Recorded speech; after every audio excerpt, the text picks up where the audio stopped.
चलिए अब हम डिस्कस करते हैं लॉ ऑफ मास एक्शन।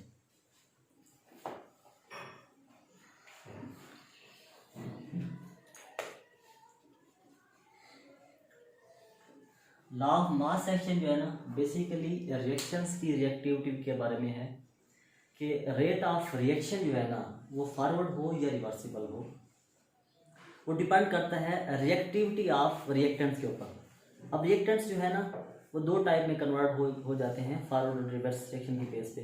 अगर हम बात करें फॉरवर्ड रिएक्शन की तो फॉरवर्ड रिएक्शन में जो रिएक्टेंट हैं वो एज ए रिएक्टेंट काम कर रहे होते हैं, जो प्रोडक्ट बना रहे होते हैं। अगर हम बात करें रिवर्स रिएक्शन की, रिवर्सिबल रिएक्शन में क्या होता है कि प्रोडक्ट टूट के वापस रिएक्टेंट बनाते हैं, उसमें जो रिएक्टर्स बेसिकली बनेंगे ना फॉरवर्ड में वो प्रोडक्ट बनेगा। मैं ज़रा समझाने के लिए क्लियर करता हूँ। हमारे पास एक एलिमेंट है ए और एक है बी, ये मिल के बना रहे हैं सी और डी। ये दो एलिमेंट जो है ना वो बना रहे हैं, ठीक है। और अगर हम बात करें रिवर्सिबल रिएक्शन की तो इससे टूट के ये बन रहे हैं। इस कंडीशन में क्या है कि ये मिलके ये बना रहे हैं। अब हम भूल जाए कि हमारे पास कोई रिएक्टेंट है, प्रोडक्ट बन गए ना, अब हमने ये बनाना है तो हमारे लिए अब ये रिएक्टेंट है ना, इन्होंने टूट के वापस ये बनाना है। दोनों केस में फॉरवर्ड रिएक्शन में रिएक्टेंट्स एज ए रिएक्टेंट्स ए भी काम करते हैं और रिवर्सिबल रिएक्शन के लिए रिएक्टेंट प्रोडक्ट जो है ना एज ए रिएक्टेंट काम कर रहे हैं। दोनों कंडीशन पे अगर रिएक्शन करना, ये जितने प्रोडक्ट रिएक्टिव बन गया है तो तभी टूटेगा, ठीक है। ये अनस्टेबल है, टूट जाएगा। जितना अनस्टेबल है, ये जो रिएक्शन का रेट है वो डिपेंड करता है रिएक्टिविटी ऑफ रिएक्टेंट्स। रिएक्टिविटी से क्या बात है कि उसके अंदर रिएक्शन करने की कितनी सलाहियत है। जितनी ज़्यादा सलाहियत है रिएक्शन उसी हिसाब से प्रोसीड करेगा। अगर इनके पास प्रोडक्ट बनाने की सलाहियत ज़्यादा है, ठीक है, तो रेट ऑफ रिएक्शन जो है ना वो फास्ट होगा। और अगर इनके पास रिएक्टिविटी स्लो है, अब इनकी काबिलियत नहीं है इतनी कि वो फॉरवर्ड रिएक्शन को जो है ना तेज़ी से कर लें, तो रिएक्शन का रेट जो है ना वो स्लो हो जाएगा, ठीक है। अच्छा,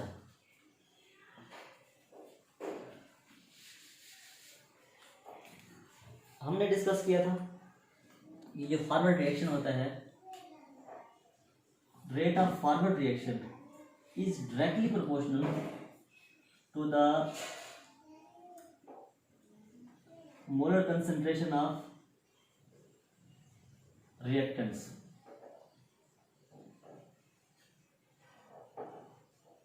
अब जो रिएक्टेंट्स, ये ऊपर कंसंट्रेशन मैंने ऐसे क्यों लिखी है, चलें आपकी आसानी के लिए मैं इसको पूरा रिवर्स करता हूँ।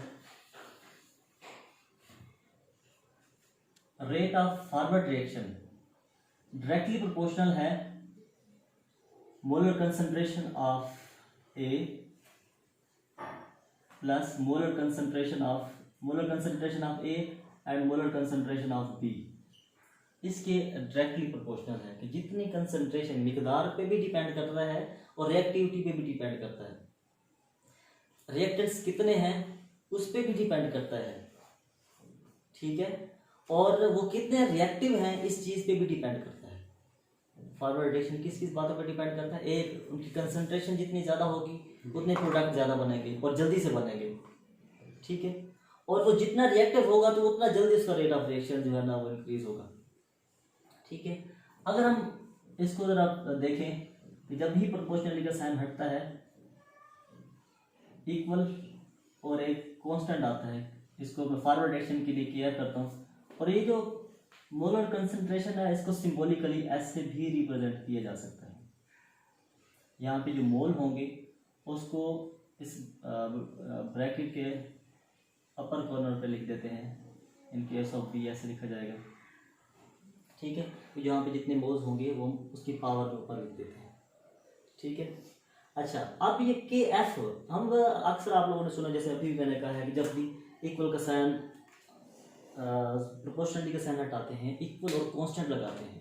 वो कांस्टेंट क्यों लगाते हैं?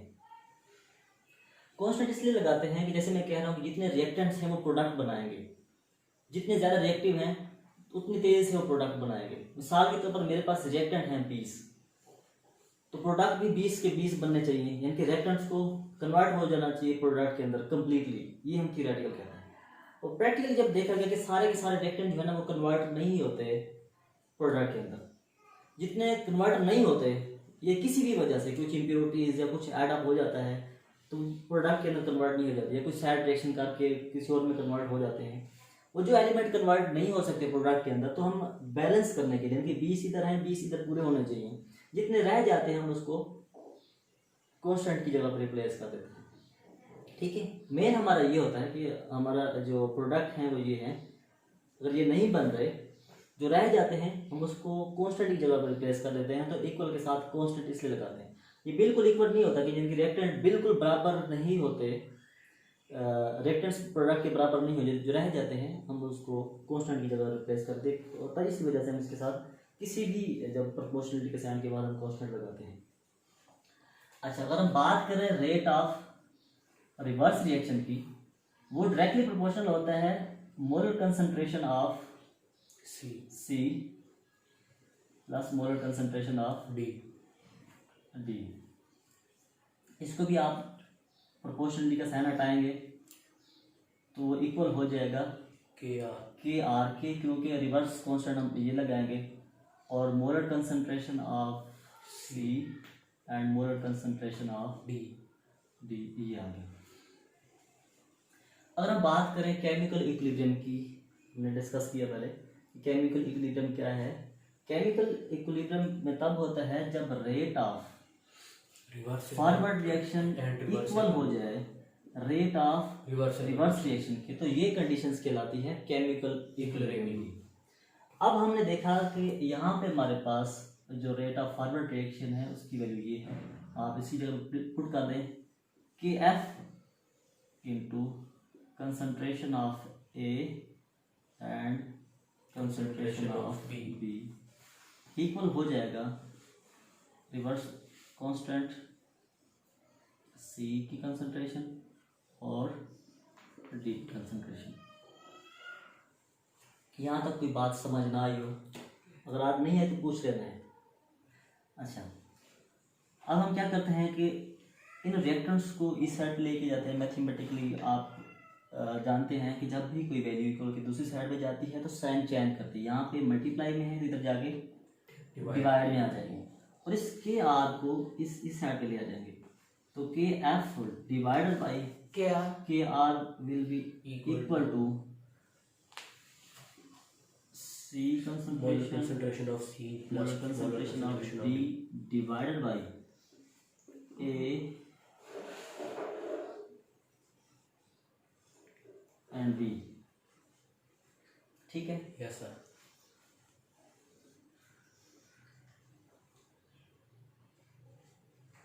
इक्विलिब्रियम कांस्टेंट के हिसाब से के f divided by K are जो है ना, ये कहलाता है इक्विलिब्रियम कांस्टेंट। हम इसकी जगह पे के एफ और के आर जो है ना क्या कहलाता है, इक्विलिब्रियम कांस्टेंट। के f divided by K are is equal to के सी। हम इस वैल्यू की जगह पे वो रिप्लेस कर देंगे। के सी किसके बराबर हो जाएगा, concentration of C concentration of D divided by concentration of A and B।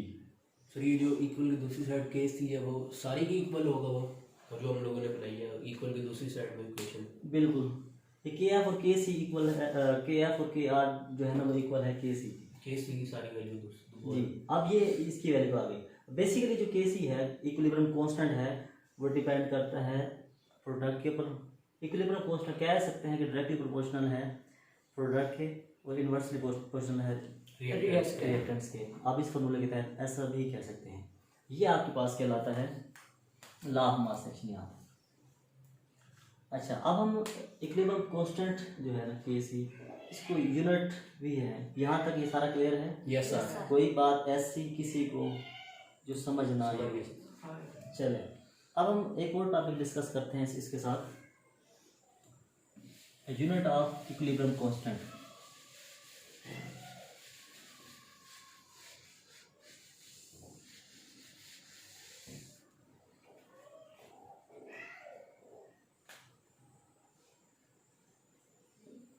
Unit of equilibrium constant, जिसको हम क्या कहते हैं, केसी। इसके जो यूनिट है ना वो होते हैं मोल पर डेसीमीटर क्यूब, ये यूनिट है। जिस तरह लेंथ का यूनिट जो है ना वो मीटर है, जी वेट का यूनिट जो है वो केजी है, इसी तरीके से जो है ना वो मोल का जो यूनिट है वो डेसीमीटर क्यूब है। अभी हम डिस्कस कर रहे थे जनरली, जो भी हमने केसी की वैल्यू इधर डिस्कस की थी। केसी जो है ना वो इक्वल था कंसंट्रेशन ऑफ सी के, C and D concentration of D D के divided by concentration divided by A and concentration और ऑफ बी। बी के। ये था हम डिस्कस किया था हमने जनरल एग्जाम्पल। अगर हम ये जो क्वेश्चंस हैं बेसिकली पंजाब बोर्ड है, पिंडी बोर्ड और इस्लामाबाद के अंदर, ये दोनों ही क्वेश्चंस मोस्टली आते होते हैं। Law of math section short में भी आ सकता है डेफिनेशन में, और लॉन्ग में भी आता है, मोस्टली लॉन्ग के अंदर आता है इस चैप्टर के अंदर से। और एक और आता है इसके अंदर से कि केसी की यूनिट बताने हैं, ये क्या है। मिसाल के तौर पर आपको एक एलिमेंट दे दिया जाएगा, एक इक्वेशन दे दी जाएगी जैसे कि 2 atom of nitrogen plus 3 mole of hydrogen gives 2 mole of NH3। ये रिएक्टेंट है हमारे पास जी और ये प्रोडक्ट है। अगर हम इस वैल्यू को देखें, प्रोडक्ट कहाँ पे प्लेस है, ऊपर और नीचे रिएक्टेंट्स, रिएक्टेंट्स। ठीक है। अब हम इसी इक्वेशन को केसी में कैसे लिखेंगे, ये जो रिएक्शन है ये रिवर्सिबल है, इसको हम कैसे लिखेंगे, अमोनिया। यहाँ पे जो मोल्स हैं वो कहाँ लिखे जाते हैं, पावर में। जितने मोल हैं ये नहीं लिखे जाएंगे क्योंकि ये एटम है, जितने मोल हैं वो पावर में लिखे जाएंगे। यानी कि एटम की जो स्टार्ट में जो वैल्यू है ये मोल कहलाती है, वो लिखा जाता है पावर के अंदर। जैसे इसका कुछ नहीं लिखा जाएगा, इसका कितना लिखा जाएगा, अब लिखते हैं जरा। यहाँ पे जो बात समझना है पूछ लेना है। Yes sir. नाइट्रोजन के 2 एटम हैं लेकिन मोल 1 है, 1 पावर में लिखी जाती है। इसके एटम 2 हैं हाइड्रोजन के, लेकिन मोल कितने हैं, 3। ये इसकी पावर में लिखा जाएगा। एटम्स नहीं लिखे जाते हैं, ये एटम कहलाते हैं, ये मोल होते हैं। मोल जो है ना वो पावर में लिख दिया जाता है, ठीक है जी सर। अच्छा, एक जो ब्रैकेट है ये 1 डेसीमीटर क्यूब के बराबर है, ठीक है। फिर रिप्लेस करें, ये एक एलिमेंट जो है ना इसका यूनिट क्या होगा, मोल पर डेसीमीटर क्यूब। इसके 2 मोल थे तो वो स्क्वायर आ जाएगा, ठीक है, डिवाइडेड बाय इसका भी सेम 1 आएगा क्योंकि इसकी पावर 1 है तो इसके ऊपर कुछ नहीं आएगा, तो ये मोल पर डेसीमीटर क्यूब आ जाएगा। इसके लिए भी क्या आएगा, मोल पर डेसीमीटर क्यूब।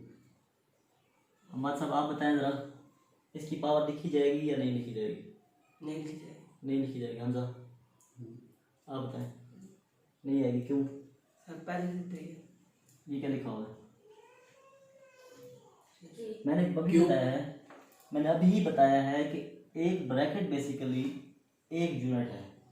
ऊपर जो है ना वो पावर्स हैं, यूनिट्स की जितना भी होगा, जितने भी मोल होंगे वो पावर में लिखे जाएंगे। जैसे मैंने यहाँ पे लिखा था अभी, अमोनिया का ये एलिमेंट यहाँ तक था, इसकी जो वैल्यू थी वो पावर में लिख दी गई। जो यहाँ पीछे वैल्यू होगी वो मोल कहलाती है, वो पावर में लिखी जाती है। इसकी वैल्यू नहीं थी तो पावर में नहीं लिखी गई, इसकी तो है, उसकी लिखेंगे कितनी आएगी, क्यूब। क्यूब आ जाएगी। यहाँ तक की बात ना समझ आई। अच्छा, आप लोगों ने ये देखा होगा x की power 3 square divided by x into x cube. अब इसकी कटिंग हो सकती है, डिवाइड में कटिंग हो जाती है, 1 ऊपर से 1, इधर से 2, जी तो क्या बन जाएगा, 1 ओवर एक्स की पावर एक इससे काट गया, दो एक यहाँ से काट गया, तो बाकी कितने रह गए? एक्स 3 थे एक स्क्वायर काट के आ गया। तो 2 रह गए। चलो मैं इसको जरा मजीद खोल के लिखता हूँ। एक्स स्क्वायर है, चलो मैं इसी को खोल के लिख देता हूँ।